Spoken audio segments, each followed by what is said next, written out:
यं ब्रह्मा वरुणेन्द्ररुद्रमरुतः स्तुन्वन्ति दिव्यैस्तवैः वेदैः साङ्गपदक्रमोपनिषदैः गायन्ति यं सामगाः ध्यानावस्थित तद्गतेन मनसा पश्यन्ति यं योगिनः यस्यान्तं न विदुः सुरासुरगणाः देवाय तस्मै नमः।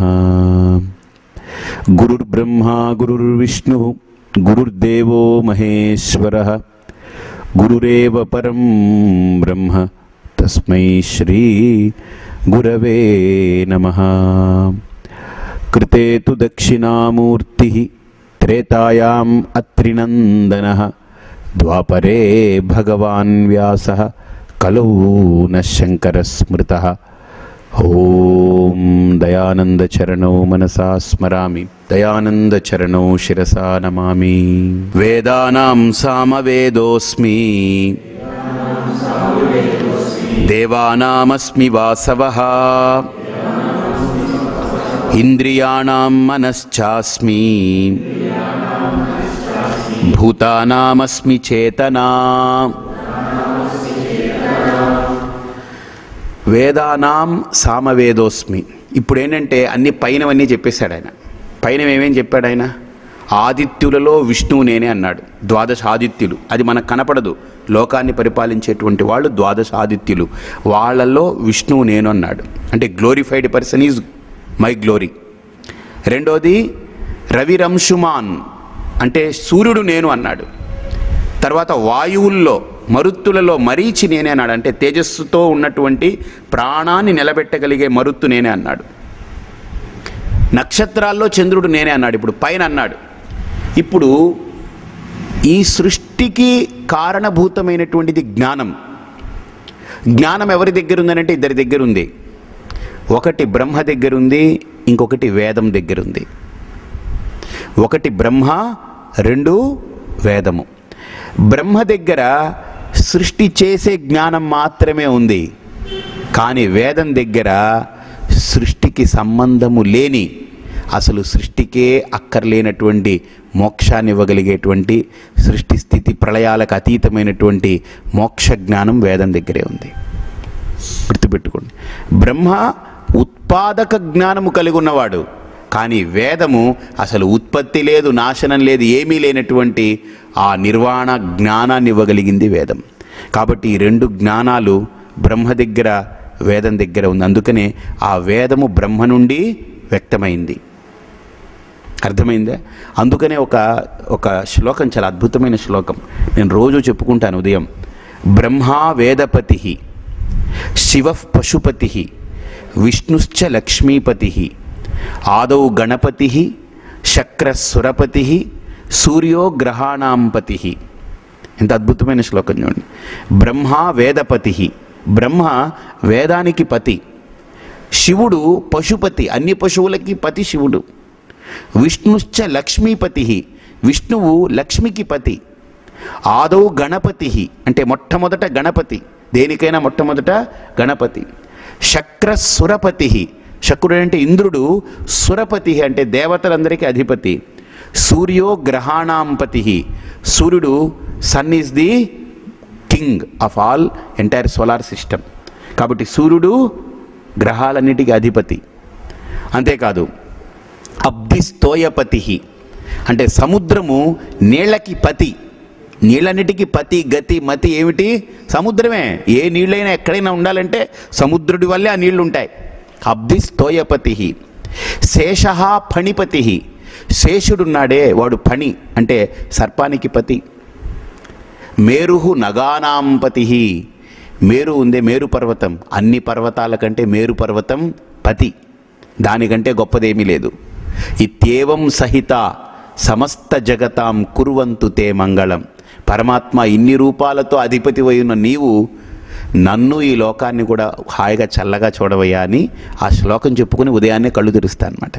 నేను మామూలుగా బ్రహ్మా వేదపతి శివ పశుపతి విష్ణుశ్చ లక్ష్మీపతి ఆదౌ గణపతి శక్రసురపతి సూర్యో గ్రహాణాం పతి అబ్ధిస్తోయపతి శేషఫణిపతి మేరు నగానాం పతి ఇత్యేవం సహిత సమస్త జగతాం కుర్వంతు తే మంగళం అంటన్నమాట. కాబట్టి ఇక్కడ అసలు ఆ బ్రహ్మ జ్ఞానానికి అధిపతి, వేదానికి పతి కూడా బ్రహ్మ. కాబట్టి ఆ వేదము బ్రహ్మ నుండి కిందకు వచ్చినప్పుడు ఎందుకు వచ్చిందనంటే బ్రహ్మ దగ్గరుండే జ్ఞానము సృష్టి చేసి కిందకు పంపడానికి పనిచేస్తుంది. వేదము దగ్గరుండే జ్ఞానము కిందున్న దాన్ని పైకి మోక్షం ఇచ్చి పైకి పంపడానికి పనిచేస్తుంది. అది తేడా. బ్రహ్మ దగ్గరుండే జ్ఞానము సృష్టి చేసి కిందకు పంపడానికి పనిచేస్తుంది. వేదము మన దగ్గర ఉంది కదా, ఇక్కడ ఈ వేద జ్ఞానము ఏం చేస్తుందనంటే కింద పడున్న మనల్ని ఉత్థానుల్ని చేసి పైకి లేపి మోక్షమిచ్చి పైకి పంపిస్తుంది. కాబట్టి ఇంత తేడా ఉందన్నమాట. ఈ రెండు జ్ఞానాలే, అది కిందకి రావడానికి, ఇది పైకి. కాబట్టి ఆ వేదం అనేటువంటిది పరమాత్మ యొక్క body, the entire body of knowledge. ఈశ్వరాస్ body is వేదం. ఈశ్వరుడి యొక్క దేహం వేదం అంటే. అందుకనే వేద శివో శివో వేద వేదాధ్యాయీ సదాశివ. వేదము ఎక్కడ ఉచ్చారణ జరుగుతుందో శరీరంలో అదే శివుడండి. వేదోచ్చారణ జరుగుతుంటే శివుడు అక్కడ. ఏ ఇంట్లో వేదం ఉచ్చారణ జరుగుతుంటే అక్కడ శంకరుడు ఉంటాడని అర్థం. అర్థమైందే? కాబట్టి ఆ వేదము ఇక్కడ వేదానాం సామవేదోస్మి అంటే వేదాల్ని 4గా విభజించారుగా వేదవ్యాస మహర్షి. ఋగ్వేదము, యజుర్వేదము, సామవేదము, అథర్వణ వేదమని. ఈ 4 వేదాల్లో వేదానాం సామవేద అహమస్మి. సామవేదం ఎందుకన్నారు అని అంటే సామవేదము అని అంటే గానవేదం. అది అంటే చాలా ఆహ్లాదంగా ఉంటుంది వినడానికి. మిగతా వేదమంతా ఒకలాగా ఉంటుంది. సామవేదం అంటే సామవేదము దేవతలందరికీ ఇష్టమైనటువంటి వేదం. సామగాన ప్రియా సౌమ్య సదాశివ కుటుంబిని. అలాగనే శివుడికి సామవేదం అంటే ఇష్టం, కృష్ణుడికి సామవేదం అంటే ఇష్టం, నారాయణుడికి. సామగాన ప్రియులు అనమాట వాళ్ళు. సామవేదం చేస్తే ఇంకా దేవతలందరూ ఇంకా ఒక మత్తులోకి వెళ్ళిపోతారు వాళ్ళు. దేవతలకి యజుర్వేదం ఏంటనంటే క్రియాభాగం, ఋగ్వేదం ఏంటనంటే మంత్రభాగం, సామవేదం ఏంటంటే తృప్తి భాగం. గుర్తుపెట్టుకోండి, 3 భాగాలు. వేదము 3 భాగాలుగా చేశారు. ఒకటి క్రియాభాగం. యజుర్వేదం ఉందే హోమాలు చేయడానికి, యజ్ఞాలు చేయడానికి అన్నిటికీ కూడా అది పనిచేస్తుంది. ఋగ్వేదం ఉందే అది మంత్రభాగం. సామవేదం ఉందే తృప్తి భాగం. యజుర్వేదంతో క్రియ, ఋగ్వేదంతో మంత్రము, సామవేదంతో ఆ దేవత పూర్తిగా తృప్తి పొందుతారనమాట. అర్థమైందే? అంటే ఇప్పుడు ఒక వ్యక్తిని ఇంటికి పిలిచి స్నానం చేయమని వేడినీళ్ళు పెట్టి స్నానం చేసిన తర్వాత మంచి భోజనం పెట్టారు. మంచి పప్పు, కూర, పచ్చడి అవి ఇవి అన్నీ వేసి పెట్టారు. కడుపు నిండా తిన్నాడు హాయిగా. తాంబూలం పెట్టారు, తాంబూలం కూడా తిన్నారు.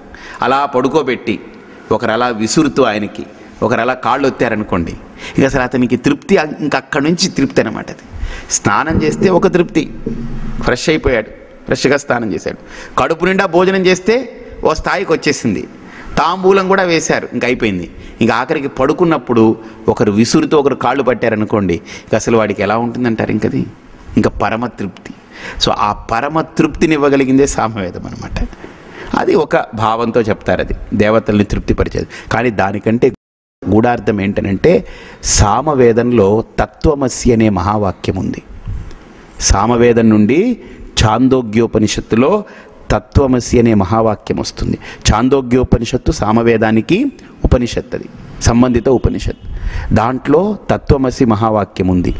తత్వమసి అని అంటే కృష్ణుడికి ఎందుకు ఇష్టమనంటే తత్ త్వమసి, నీవే నేనైపోతున్నాను అన్నటువంటి అఖండార్థ బోధక వాక్యం చెప్పిన ఉపనిషత్తు. కాబట్టి అది వేదానాం సామవేదోస్మి. అంతేకాదు, ఇప్పుడు మనకు పాటలు ఉన్నాయి కదా సంగీతంలో. సంగీతంలో స్వరాలు ఏంటి చెప్పండి? సా, రి, గా, మా. మామూలుగా పాదాని సా వదిలేండి. సా, రి, గా, మా. నీకు సరిగమలు వచ్చా, సరిగమలు వచ్చా అంటుంటారు కదా. సా, రి, గా, మా. దాంట్లో మొట్టమొదటి అక్షరం ఏంటి? సా. ఆఖరి అక్షరం ఏంటి? మా. రి, గా తీసేయండి, మొదటిది ఆఖరిది కలపండి, ఏంటి? సామా. అదే గానం. గానానికి ఆధారం ఏంటి? సామం. ఏతత్ సామగాయన్నాస్తే హాహు హాహు. అసలు సామవేదం పెట్టుకుని అలా కనుక పరుపు మీద పడుకుంటే ఇంకెక్కడికో వెళ్ళిపోతుంది అంతే. బస్ సామగానం అలాంటిది అనమాట, చాలా గొప్పగా ఉంటుంది. కాబట్టి ఆ సామవేదం నేనే. వేదానాం సామవేదోస్మి, దేవానామస్మి వాసవ. దేవతలందరికీ కూడా వాసవ అంటే అందరినీ కూడా నడిపించి నిర్వర్తించి దేవతా శక్తులన్నింటినీ కూడా ఆయా దేవతా శక్తుల్ని ఫీల్డ్స్లో వాటిని పెట్టి రెస్పెక్టివ్ ఫీల్డ్స్లో పెట్టి ఈ ప్రకృతిని నడిపించేటువంటి వ్యక్తి ఎవడు? ఇంద్రుడు. ఇంద్రుడి యొక్క ఆజ్ఞతోటే, అందుకనే శక్రః సురపతి, దేవతలందరికీ అధిపతి ఎవరు? ఇంద్రుడు. ఆ ఇంద్రుణ్ణి నేనే అన్నాడు. ఇంద్రియానాం మనశ్చాస్మి, ఇక్కడ చూడండి, ఇంద్రియాలన్నింటికీ మనస్సు నేనే అన్నాడు. అంటే ఇప్పుడు బాగా ఆలోచించండి, నాకు దీని మీద విపరీతంగా ఆలోచన చేశాను. కళ్ళు ఉందనుకోండి, కళ్ళు చూస్తే నన్ను చూశారు మీరు. ఇప్పుడు నేను లేననుకోండి, మీరు కళ్ళు మూసుకున్నారనుకోండి, లోపల నేను కనపడుతుంటాను. అంటే కళ్ళకి తెరిస్తేనే నేను కనపడతాను. కంటితో చూడాలనుకున్నప్పుడు కళ్ళని తెరిస్తే నేను కనపడతాను. కానీ నేను కళ్ళతో చూడకూడదు, లోపల చూడాలనుకున్నప్పుడు కళ్ళు మూస్తేనే కనపడతాను. అర్థమైంది? అంటే లోపల మనస్సుకి కన్ను ఉంది, అందుకనే చూడగలుగుతుంది. అంటే లోపల మనస్సుకే కన్ను లేకపోతే ఈ కన్నున్నా పని చేయదు. అందుకని ఒక్కోసారి ఇక్కడ కూర్చొని నన్ను చూస్తుంటారు, ఎక్కడో ఉంటారు. ఎందుకనంటే ఇక్కడ కన్ను నన్ను చూస్తున్నా, మీ లోపల కన్ను లేదు, గాన్. స్వామి, body is present, mind is absent. A mind is not absent, mind is present elsewhere, but your mind has no eye that is connected to your physical eye. That's it.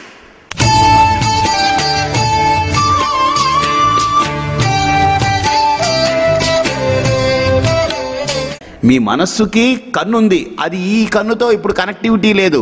ఆ కన్ను ఏదో చూస్తూ ఉంది. ఇప్పుడు మీరు ఇక్కడ ఈ కళ్ళతో నన్ను చూస్తున్నారు ఇలాగా. ఇప్పుడు కొంతమంది ఇలా చూస్తూ ఉంటారు, కానీ లోపల దేన్నో చేస్తుంటారు. అంటే ఈ కళ్ళతో గోడని చూస్తున్నా, ఈ గోడ లోపల కనపడదు. ఈ కళ్ళకి గోడ కనపడుతుందేమో, కానీ లోపల మనస్సుకి ఏదో కనపడుతుంది. అంటే మనస్సుకుండే కన్నుకి ఏది కనపడుతుంటే అదే సత్యం. కంటికి కనపడే సత్యం కాదు, మనసుకు కనపడేదే సత్యం. కాబట్టి ఇంద్రియాలు శక్తి కాదు, మనస్సే శక్తి. అర్థమైందా? ఇంద్రియానాం మనశ్చాస్మి, ఆ మనస్సు, ఆ మానసిక శక్తి నేను, ఆ మనస్సే నేను. ఇప్పుడు ఆ మనస్సే లేవలేదనుకోండి, ఇంద్రియాలు ఏమైనా పనిచేస్తాయా? చెప్పండి. నిద్రలో కళ్ళు చూసేస్తుందా? చెప్పండి. ముక్కు వాసన పీల్చేస్తుందా? చెవులు ఏమైనా వినేస్తాయా? నథింగ్. నిద్రలో ఎందుకు మీరు ఈ పనులన్నీ చేయట్లేదు? వై? బికాస్ కనెక్టివిటీ పోయింది. ఈ సెన్స్ ఆర్గాన్స్ నుంచి మైండ్ కనెక్టివిటీ పోయింది. ఎప్పుడైతే మైండ్ ఈ సెన్స్ ఆర్గాన్స్ నుంచి డిస్కనెక్ట్ అయిపోయిందో, ఇక ఈ ఆర్గాన్స్ అన్నీ అలా పడున్నాయి అంతే. కాళ్ళు, చేతులు, నోరు అన్నీ అలా పడున్నాయి అంతే, బస్. ఇంకేం మనసు లేదు. అయితే స్వామి మీరు అంటున్నారు, కానీ మరి పడుకున్నప్పుడు కొంతమంది మాట్లాడుకుంటుంటారు కదా, అంటే పేలుతుంటారు కదా, ఏదో ఒకటి ప్రలాపన. అంటే గుర్తుపెట్టుకోండి, అక్కడ ఇంకా మనస్సు మేలుకొనుంది పార్షియల్గా. ఆ మనస్సు నోటితో కనెక్ట్ అయ్యింది సటిల్గా. అందుకనే వాడు మాట్లాడుతున్నా మనకు వినపడదు, ఏదేదో మాట్లాడుతుంటాడు. మనకు శబ్దం ఏదో మాట్లాడుతున్నట్టు ధ్వని ఉంటుందే కానీ అక్షర స్పష్టత ఉండదు. అంటే మనస్సు కంప్లీట్గా కనెక్ట్ అవ్వలేదన్నమాట, పార్షియల్ అవేక్గా ఉంది, అలా ఉందన్నమాట. మనం వెంటనే ఏంటి ఉరికి మాట్లాడలే అని అనుకోండి, లేస్తాడు ఇలా. వెంటనే అప్పుడు మైండ్ అన్నిటితో కనెక్ట్ అయిపోయి, ఏమిటండి ఏంటి ఎదుక్కుంటారు నన్ను, పడుకొని ఉంటే, నువ్వు పడుకోలేదు, నన్ను డిస్టర్బ్ చేస్తున్నావు, ఏమిటనంటే ఏడో వాగుతున్నావు, అలాగా పడుకో ఊరికినే అని అనుకోండి. అప్పుడు మెల్లగా పడుకుంటా అనమాట. అప్పుడు మళ్ళీ మైండ్ అన్నిటి నుంచి విత్డ్రా చేసుకుంటుంది. అంటే మైండ్ అనేది మెయిన్ స్విచ్, అది పడితే ఇవన్నీ పనిచేస్తుంటాయి. మెయిన్ స్విచ్ ఆగిపోయింది అనుకోండి, ఇవన్నీ కట్ అయిపోతుంది. మనకు హోటల్స్ ఉంటుంది, పెద్ద హోటల్స్, స్టార్ హోటల్స్. అక్కడ మనం వెళ్ళినప్పుడు ఏం చేస్తారంటే మనకు ఒక తాళం ఇస్తారు, రూమ్ కీ ఇస్తారు. ఆ కీ ఇచ్చినప్పుడు తలుపు తీస్తాం కదా, తలుపు తీయగానే అన్నీ చీకటిగానే ఉంటుంది. ఈ తాళం పట్టుకెళ్ళి ఎక్కడో ఒక దాంట్లో దోపాలి. ఇలా దోపినప్పుడు అన్ని లైట్లు వెలుగుతాయి, ఫ్యాన్లు వేసి. అవునా? ఐడియా ఉంది కదా. మళ్ళీ మనం బయటకు వచ్చేటప్పుడు దేన్ని ఆపక్కర్లేదు, ఆ తాళం పీకేస్తే అన్నీ ఆఫ్ అయిపోతుంది. ఇప్పుడు అలాగనే మనం నిద్రపోతున్నప్పుడు, ఇప్పుడు పిల్లాడిని తల్లి పడుకోబెట్టింది అనుకోండి, పడుకోబెట్టి ఇప్పుడు ఆవిడికి పిల్లాడితో పాటు కళ్ళు మూసబెట్టి, ముక్కులు మూసుకో, కళ్ళు మూసుకో, చెవులు మూసుకో, ఇంకేం వినకు, నోటితో ఏం మాట్లాడకు, చేతులతో ఏం చేయకు, కాళ్ళతో, ఇలాగ అన్ని ఇంద్రియాలన్నీ పడుకోబెట్టి అప్పుడు కానీ ఆడు పడుకోడంటే మనం చచ్చిపోతాం, తెల్లారిపోతుంది మనకు. ఇన్ని ఇంద్రియాలని పడుకోబెట్టక్కర్లేదు మనం, ఒక్కటి ఆ తాళం లాగేస్తే చాలు అన్నీ ఆఫ్ అయిపోతాయి. కనెక్టివిటీ అర్థమైందా? మనస్సు అనేది అంత సూక్ష్మమైనటువంటి పరికరం.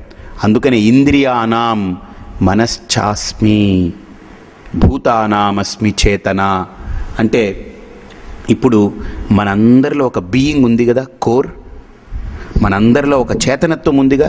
ఇప్పుడు నేను మాట్లాడుతున్నానంటే ఐఎమ్ సెన్షియంట్ కదా, ఐఎమ్ కాన్షియస్ ప్రిన్సిపుల్ కదా, ఒక చేతనత్వం, ఒక చేతన తత్వం ఇది. మాట్లాడుతున్నాను, ఇప్పుడు ఇది మాట్లాడుతుందే? ఇదేం మాట్లాడదు, ఇది ఏం మాట్లాడుతుంది? ఇది నేను మాట్లాడితే ఆ మాటని తీసుకుని అక్కడికి వెళ్తుంది. అంటే ఇది దూత, అర్థమైందా? ఇది దూత, ఇది మాట్లాడేది కాదు, ఇది ఓన్లీ క్యారియర్ అంతే, గుర్తుపెట్టుకోండి. అలాగనే ఇది కూడా దూత, క్యారియర్.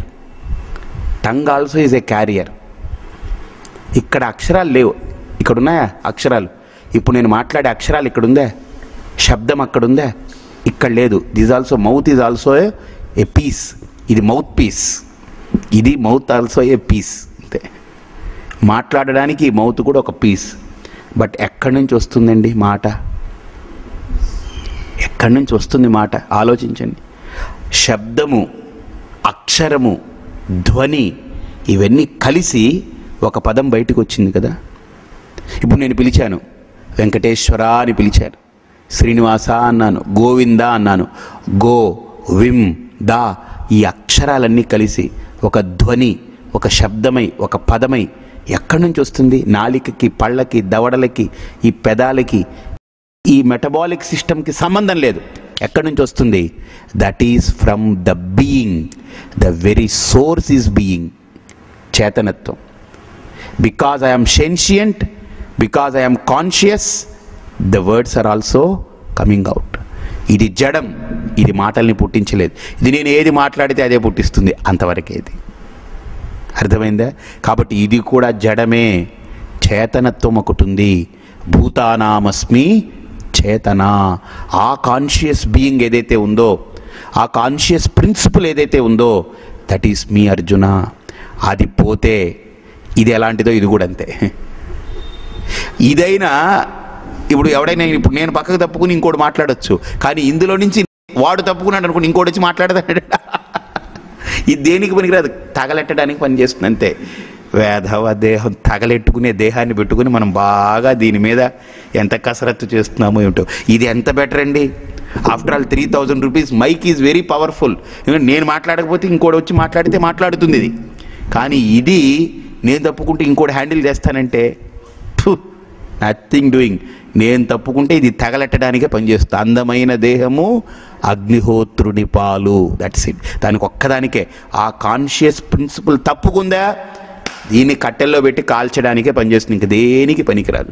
ఎందుకు కాల్చాలంటే అలా ఉంచితే కంపు కొట్టి చస్తాం, అందరం కూడా చచ్చిపోతాం గబ్బు బట్టి, అంత ఇన్ఫెక్షన్ పెరిగి చచ్చిపోతాం. అందుకని నేను తీసుకెళ్ళి కాలుస్తున్నారు. బతికుండి చంపాడు వీడు మనల్ని రకరకాలుగా, చచ్చిన తర్వాత కూడా పురుగులు వదిలి చంపుతాడు మనల్ని. వీడి శరీరంలో నుంచి పురుగులు వచ్చి చేస్తాం, ఇన్ఫెక్షన్స్ వచ్చేస్తాయి. మనిషిని అలా పెట్టుకుంటే ఏమైపోతుంది, ఇళ్ళంతా ఇన్ఫెక్షన్స్ పుట్టేస్తుంది, చచ్చిపోతాం మనుషులు. అందుకని వీడు చచ్చిపోగానే తీసుకెళ్ళి ముందు చేసే పని ఏంటి, సంధ్య అయిపోతుంది ముందు కాల్చేయండి బాబు, చీకటి పడే లోపు కాల్చేయండి వీడిని. చీకటి పడేదాకా కూడా ఉంచకూడదు. ఈ చీకట్లో వీడు ఏం చేసేస్తాడో, రాత్రి ఎంతమందిని చంపుతాడో వీడు చెప్పలేవు. అందుకని చీకటి పడే లోపే తీసేయండి రా బాబు వీడిని. ఇది ఈ దేహానికి ఉండే విలువ. దాన్ని అట్టుకుని మనం ఓ పెద్ద పీకులాట, దీనికి పెద్ద తోపులాట కదా, దీని మీద పెద్ద కసరత్తు చేస్తున్నాం మనం. కాబట్టి ఇక్కడ భూతానామస్మి చేతన, ఆ చేతనత్వం కనుక పోతే దిస్ ఈజ్ నథింగ్. ఇది ఒక కట్టె అంతే, బస్ కాల్చడానికి పనికొచ్చే కట్టె అంతే. అది కూడా ఏంటి, ఇది కాలదు. కాలే కట్టెలు 10 ఉంటే అవన్నీ కాలితే దాని మధ్యలో పడి కాలుతుంది. దీనికి స్వయంగా కాలేది కూడా ఉండదు. దీని మీద పెట్టండి ఏదైనా అగ్గిపుల్ల, కాలదు. పత్తి కాలే కట్టెలు మళ్ళీ దీన్ని కాల్చడానికి ఇంకో 10 కట్టెలు వేస్ట్ పాపం, అవి కూడా తగలడాలి దీంతో పాటు. బతుకున్నంతకాలం ఇతరులని తగలెడుతున్నాం, చచ్చిన తర్వాత మన కోసం ఇంకో 10 కట్టెలు తగలడాలి. ఎప్పుడు మన కోసం ఏదో ఒకటి తగలడిపోతూ ఉంటే, బతుకున్నా ఇతరులు తగలడాలి, చచ్చినా ఇంకో దాన్ని తగలెట్టుకుంటూ తేవాలి మనం. ఇది మన బ్రతుకు. నిజంగా చెప్పాలంటే బ్రతుకు అంటే ఏంటి? బ్రతుకున్నంతకాలం ఇతరులని తగలెడుతుంటాం, చచ్చిన తర్వాత కొన్ని కట్టెల్ని తగలెడతాం. మనం తగలడాలంటే అవి తగలడాలి. అది మొత్తం తగలెట్టడమే మన పరిస్థితి. తగలెట్టడం. కాబట్టి ఇక్కడ చెప్పండి, రుద్రానాం శంకరశ్చాస్మి విత్తేషో యక్ష రక్షసాం వసూనాం పావకశ్చాస్మి మేరుశిఖరి నామహం.